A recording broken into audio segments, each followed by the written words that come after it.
Welcome to Central Illinois, rural as can be and corn and beans as far as the eye can see, which makes it so clear why having farm safety programs in place is so important. We'll talk with Carle Farm Safety Specialist Amy Rademaker in this episode of Being Well on ways to keep our local farming community healthy for harvest. They're the ones who raise the bar. The ones dedicated to providing care in the most demanding of circumstances. The ones that understand the healing benefits of kindness and compassion. They're the people of Sarah Bush Lincoln, and they set the bar high. Sarah Bush Lincoln, trusted, compassionate care right here close to home.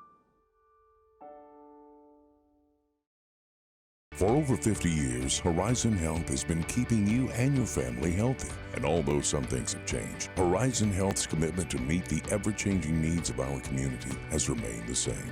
Horizon Health, 50 years strong. Carle is redefining healthcare around you, innovating new solutions and offering all levels of care when and where you need it. Investing in technology and research to optimize healthcare, Carle, with Health Alliance, is always at the forefront to help you thrive.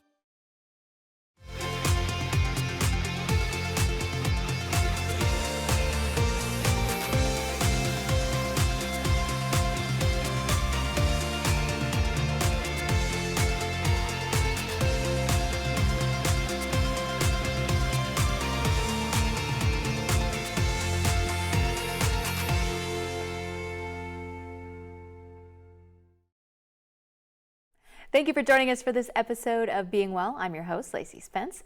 And today we've got another new guest to the show coming to us from Carle. We've got Amy Rademaker here. Welcome to our show. Thank you for having me. Of course. So if you could, since you're new to our show, can you tell us a little bit about your title, who you are, where you come from? We want to meet you. Sure. Well, I am the Center for Rural Health and Farm Safety Coordinator at Carle Hospital. So I've been there a little bit over 20 years doing a lot of different programming. But before that, a little bit of background on me. I grew up on a family farm in Mowequa and still active with that operation and grain merchandising.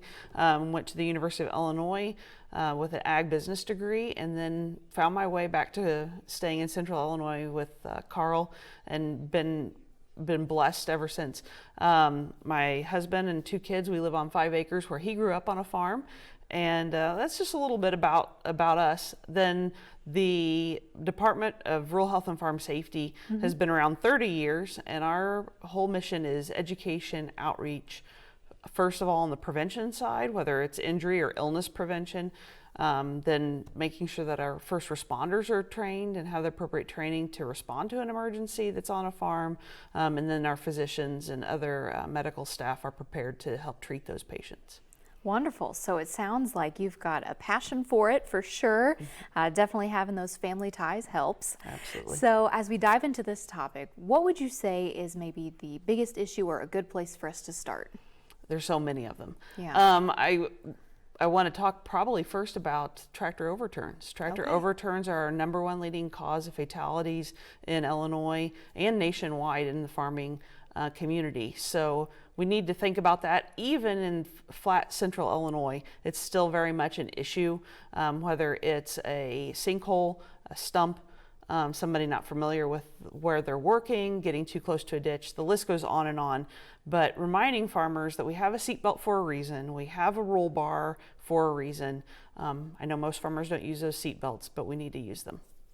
So unfortunately, it's sounding like injuries in that arena could be a little bit preventable. Absolutely. And so many of the different things that we talk about are preventable if we stop and we think before we act. And you get into a routine. It's another harvest, another year. And like you were saying, the rollovers, they can be any time of year, not just at harvest. Right. Here in Central Illinois, we don't see combine rollovers. We do across the nation. There are combines that roll, but our utility tractors, I think about those that we're moving around trying to get augers moved, or we're mowing the roadsides or anything like that. That's the issue that we have really here in Central Illinois. And so as we're talking today, just a note for our viewers, just to keep in mind that our farming community members might not see this episode. They might be already out during harvest. So it's kind of up to a community of people to make sure safety messages get to our farming community. Can you talk about just the family being a support system to kind of watch out for each other? Sure, that's a very important piece to this. And we have many more farmers that farm alone these days than with spouses. And if you are helping and you're supporting, I mean, I say that I was put to work as soon as I could push a broom, because that's just how you were raised, and there was always something to do, and you like to be involved in doing it. It's important that we keep our younger kids safe, so we have to set some boundaries with definitely where they are in the operation, but reminders. And we spend a lot of time focusing on youth and trying to get them help change behaviors, because we can become very complacent, especially if we've done something maybe the way we shouldn't have, but we've done it successfully thousands of times. What's going to make this time any different? So we can utilize those youth to help share our message and to remind dad and mom of those issues. We have a lot of farm wives who tend to come by farm safety booths and programs more than farmers. You've got to be an advocate. When it really comes down to it, you want them home at night, you want everybody safe. Wear a seatbelt, follow different safety protocols, don't cross over PTO. Again, on and on and on the list goes, but it takes everybody to remind people to stay safe. And you bring up a great point that we wanted to discuss, which was the coming home at night, talking about sleep debt. Can you explain a little bit about what that is and how folks can get into trouble? Okay, so this is something even over 20 years I've just recently heard about, and there's been papers on it. An average person needs about 7 hours of sleep, 7-8 hours of sleep. And then the farmers tend to cut their time and their sleep shorter, obviously, in planting and in harvest. So if we think about that, the sleep debt happens when we sleep under 7 hours. So let's say the first night I sleep 6. Well, now I've got 1 hour of sleep debt. And every single night I cut my time short. And then maybe I cut it down to 4 hours, and we accumulate sleep debt. That sleep debt, when you get to 10 hours of sleep debt, they say is the same effect of driving at 0.08 blood alcohol level. And I think people really, they'll say, well, somebody shouldn't be driving doing 0.08 blood alcohol. Okay, people shouldn't be combining and harvesting and planting at that sleep debt. And it's a little scary to think about. I mean, operating this heavy machinery, not at your best. And so that can really add up. So, trying to avoid just saying, oh, I will nap later, I will just load up on caffeine. That doesn't quite cut it. Correct. And what we then potentially see is accidents happening because your response time is not as fast. And then you have an accident. Okay, so now we have an incident and you've been hurt, you're hospitalized for the next 6 weeks. What does that do to the operation? So think about the value of that hour or that extra time to take the nap or to get good night's sleep, and remind your employees that you expect the same of them. We need everybody operating at 100%. We don't have time for an injury or a fatality. So it's really important that we get the rest that we need. And setting a good example. Setting a good example, absolutely. It goes a long way. Well, we also have to give a shout out to all of our farmers. I know it's always inspiring to see when it is dark out. I mean, I'm not trying to encourage it, but just what it takes to, feed our country. It's just major kudos. So as we move into other ways, talking about rural health and safety, how are we able to better prepare our first responders? I believe in my notes here there's something about like a tube? Emergency Action Tube. So yes, we have a program called the Emergency Action Tube. Anybody in East Central Illinois is eligible. It's ideal though if it's led by the local fire department. It's a free program, but if the fire department doesn't know about it and doesn't get involved, then it's really hard for it to work. So let's describe a little bit about what it is. Okay. So the program, we take a digital image of aerial of the farm, and we label hazards and shutoffs. So we know where everything is in the event the farmer's gone, in the event that there's something very catastrophic happening and the farmer can't think exactly clearly on what they need to remind the fire department. So this is designed to help save people, be it the farmer and their family, and the firemen and the first responders that respond to that accident, as well as then property and so forth. So we label those hazards. Where is electric fence? Where are these resources? We digitize it, we laminate it, and then we send a copy to the fire department so they can have and kind of prepare if they are en route to one of these incidents. And then we also put that laminated copy in a tube that goes on the main meter pole of the farming operation. So that way if a responder comes, you know, a lot of them are volunteer and they come, and it's quicker for me to get to the farm than it is for me to get to the fire station and then back to the farm. When they arrive, they can pull that tube, or the farmer can, and pull that map out, and it's very clearly labeled as to where things are. That's a really cool concept. How long have you all been doing this?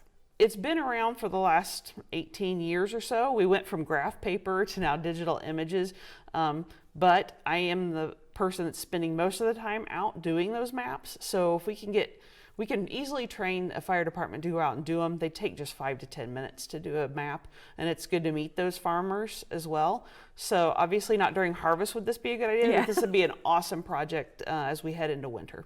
You can plant that seed of let's have some safe practices as well. Yes. While you're out there. Sorry if I missed it. Is this a free program? Yes. Wonderful. It is a completely free program. We provide the tube and everything. We discourage people just from calling and asking for a tube and a map, because I always fear that the tube will go sit in the building where all the hazards are and not get put up. So like I said, it works best if in conjunction with the fire department, because otherwise the fire department doesn't even know to look for the tube or what the map is. So I would encourage fire departments to contact me, or farmers to contact their fire departments and have that discussion as a three-way discussion and get people enrolled in their community. And just last summer we had a shed fire, and they said it proved invaluable. So. Wow. Are you able to mention maybe one of the fire departments you've worked with? We work with the Gifford Fire Department, Thomasboro Fire Department, and then we have a number of other ones around Champaign-Urbana, but would love to bring it a little bit further south than into these counties down here. Very cool. So other concerns, what would be maybe the next biggest thing that you notice that you're talking to farm wives about or educating students about? Okay, so probably something we really should talk about is mental health. And probably since about 2018, when there was some national data published, is when this conversation really started about farmer suicide rates, and they are the highest of any occupation. We know that 1 in 5 people just in general may struggle with a mental health illness. It could be something just minor anxiety. It could be more extreme. But first of all, we need to start talking about it, because if we talk about it, we remove the stigma from it, then people are more likely to get help. We also know that in rural populations, whether they're farmer or not, just in a rural community, you have a 45% chance of more of having a mental health concern. So we need to be aware. It's so silent. You know, people, oftentimes it flies completely under the radar. And then you've got, if we're talking specifically farmers, you've got a population that's very isolated and often working by themselves. And what other profession relies so much on things that are out of their control? Yeah. We're relying on this rain or not rain, or will it stop raining so we can even get the plant, something planted? What's the market going to look like? What are other countries going to be struggling with? You don't know where that price is going to go. Our fuel prices, so many different variables that the farmer can't control. And so mental illness is a very big issue that we need to bring more attention to. We need to advocate. If we know that somebody's struggling, we need to be reaching out. I don't want that standoff. It shouldn't be me, because you'd much rather have that uncomfortable conversation than not be able to ever have that conversation again. So taking that step.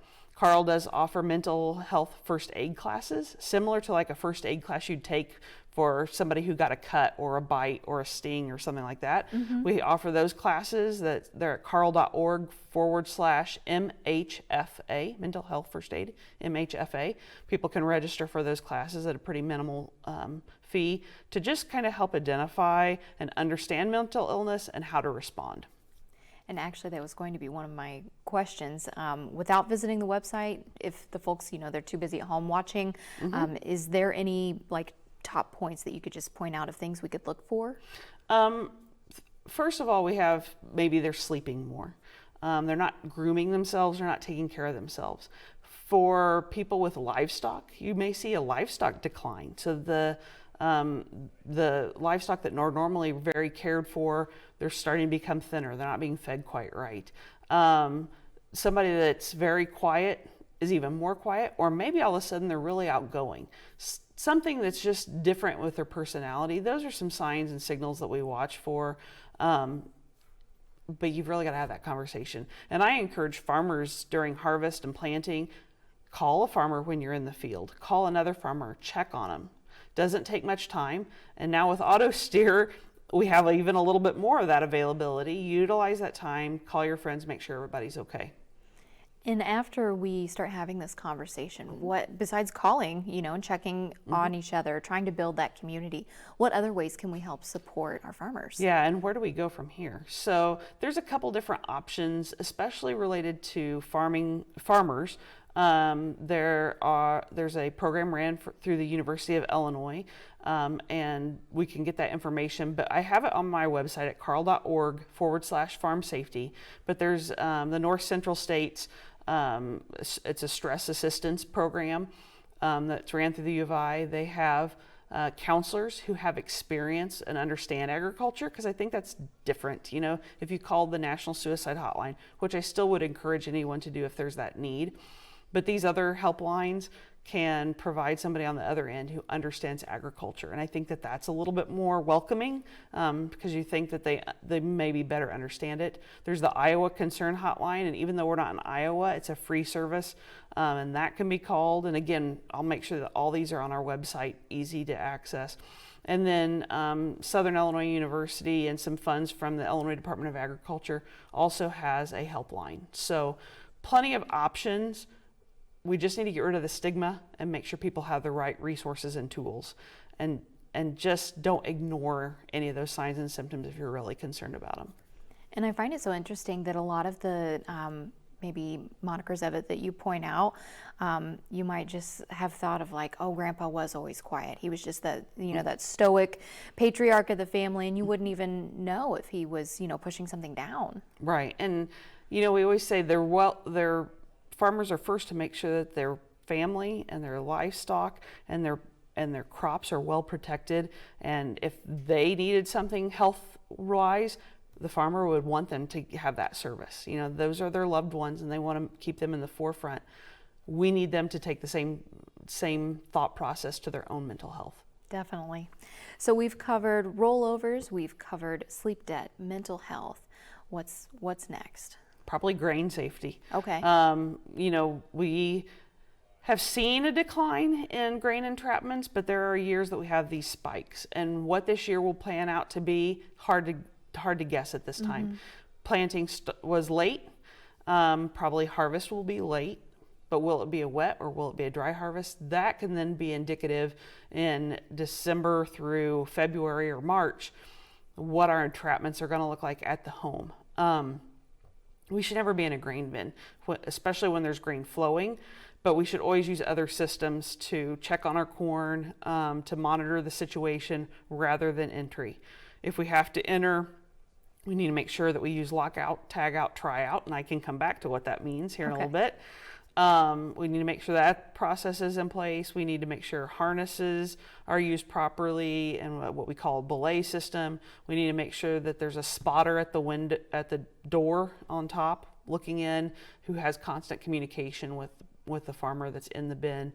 Ideally, like I said, we just keep the farmer out. But got to be careful of that. We've got to be careful of reminding our kids not to play in grain bins, not to play in wagons.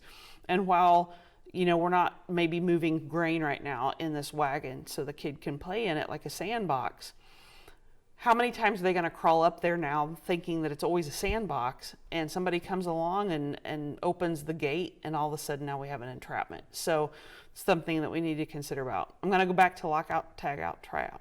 So this is a item used in many manufacturing industries, and people don't have an awareness of it sometimes in agriculture. So I go to the main power source, I flip the switch down to cut off all power to the equipment that I'm either working on, or if I'm getting in a bin or whatever, I'm shutting that off. I'm putting a padlock on it, and only I have the key. So if I'm the one entering the bin, that should be my process. And then I try it out. So I go to the auger and I try to flip it on to make sure that that power I thought got killed truly is off. Okay, now the power's off. Now I can do my job. And then once I'm done with my job, then I can come and reverse the process, take the padlock off and so forth. But that way someone can't just come along and turn something on that they think should be running if you're trying to work on something. So lock out, tag out, try out.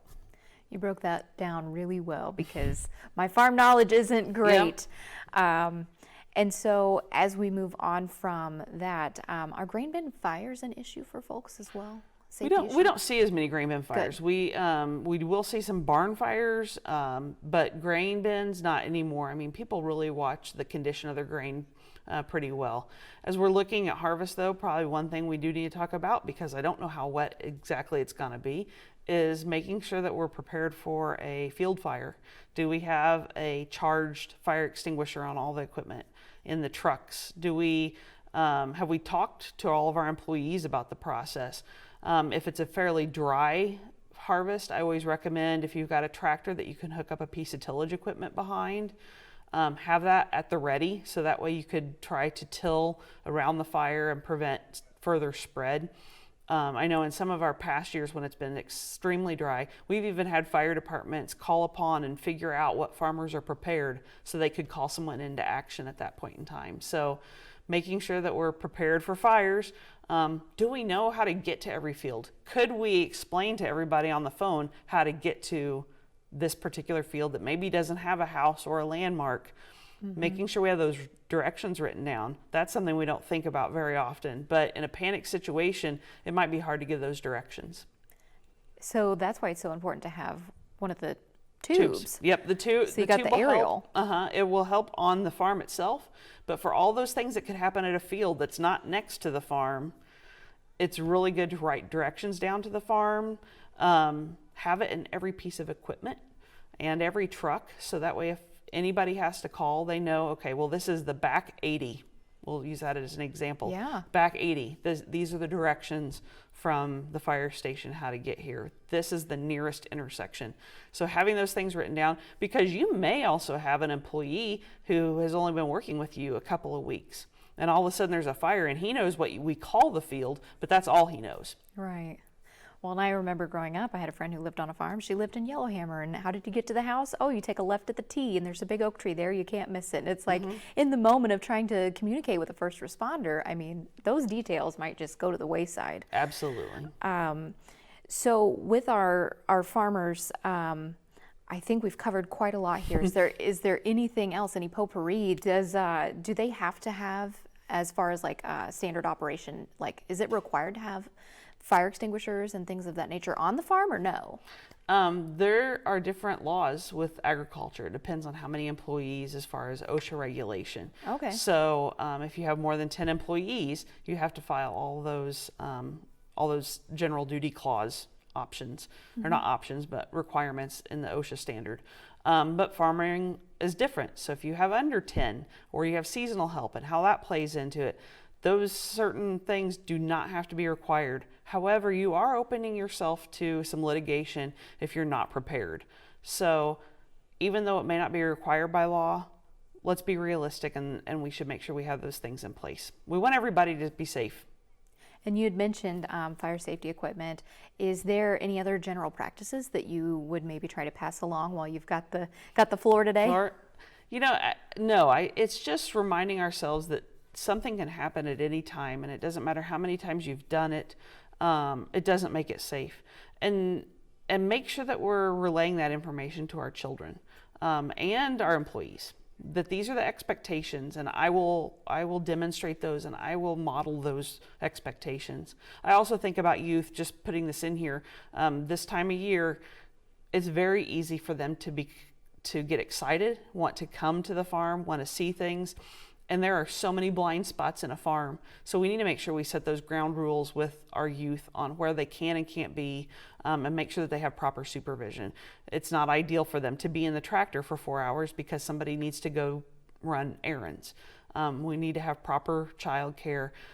Just because you think that all the safety things are in place doesn't mean that something can't fail. So double protect yourself all the time when you're thinking about these situations. Also need to think about health. We've talked a lot about safety, but if we don't have healthy farmers, that can be a detriment to our harvest. If we're thinking about going post-harvest, get your physical, to have those things checked out that maybe you procrastinate during harvest, and get those done during those down times. And we're in our last minute. Is there anything else health-wise that we should get out there? I would say one thing that we need to discuss is cardiovascular disease is very common in our rural population, and I think about how meals are prepared, and maybe I prepare meals the way my mom prepared them, the way her mother prepared them, and the physical activity of the farmer back then was significantly different than it is now. So some of those things we need to start looking for maybe healthier choices and meal prep. And talking about the importance of getting good exercise. And it doesn't mean that we have to spend another hour exercising. Just look for ways in our operation to do more exercise. Got to find that balance. Absolutely, always. Well, Amy, it's been a pleasure to have you on the show, a wealth of knowledge. Thank you for making the time for us today. We appreciate it. Thank you for having me again. It's our pleasure. And we hope that our viewers will join us for our next episode of Being Well. Carle is redefining healthcare around you, innovating new solutions and offering all levels of care when and where you need it. Investing in technology and research to optimize healthcare, Carle, with Health Alliance, is always at the forefront to help you thrive. For over 50 years, Horizon Health has been keeping you and your family healthy. And although some things have changed, Horizon Health's commitment to meet the ever-changing needs of our community has remained the same. Horizon Health, 50 years strong. They're the ones who raise the bar. The ones dedicated to providing care in the most demanding of circumstances. The ones that understand the healing benefits of kindness and compassion. They're the people of Sarah Bush Lincoln, and they set the bar high. Sarah Bush Lincoln, trusted, compassionate care right here close to home.